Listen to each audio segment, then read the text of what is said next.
aku nak pergi beli kunafa jap. Ya, aku tunggu dalam kereta. Kau teman aku boleh tak? Jom. Kau pergi seorang tak ada, kan? Tu mana? Man? Apa hal? Lintas lah. Kau ni Man. Kau teman aku lintas boleh? Jalan je lah. Kau teman aku tau. Ya, aku teman kau Man. Susah sangat nak lintas seorang. Tak ada orang teman aku tak berani. Pergi lah beratur dulu Man. Aku lupa bawa ni ah. Aku lupa bawa kau teman aku Man, kau ni memang baru. Man, cepat sikit Man. Aku jadi anxiety lah kalau aku beratur seorang-seorang. Kunafa crispy ni mak aku kirim tu. Demi mak engkau tau. Yelah, takkan mak kau pula, mak aku. Kau pergi pilih, ada banyak lagi makanan tu. Oh, ada banyak lagi makanan. Man, Apa hal kau? teman aku aku takut aku buat pilihan yang salah tu. Pilihan salah tu kau punya pasal lah. Terima kasih.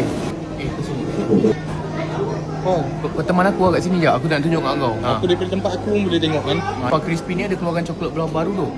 Man, Tahu? so sedap Man. Ya. Macam tu aku nak bungkus kat lah. Kau nak tak? Kau tolong order jap apa yang order ni. Okay Man, baik Man. Yang mana satu ni? Coklat bahan mana? Coklat warna pistachio lah. Ya. Yang sama kau order je. Ni Man, kau sebenarnya nak aku teman je kan? Kau boleh teman aku lah. Boleh Man. Okey, kalau boleh teman okey lah.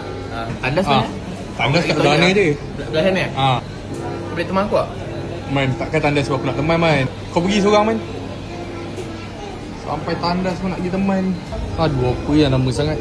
Apa dia voice aku? Tolong jap Man. Datang sekejap Man. Kau masuk kat datang dah sini. Tolong jap Man. Aku tak tahu ni pipe dia macam mana ni. Man.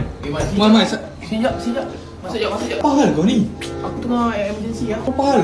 Kau teman aku jap boleh bang? Berak.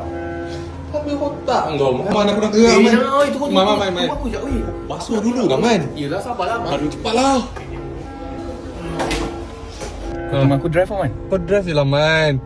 Semua benda aku nak kena teman kau. Kang mati nanti pun kau nak aku teman. Boleh tak teman aku tu? Aku tak boleh seorang-seorang.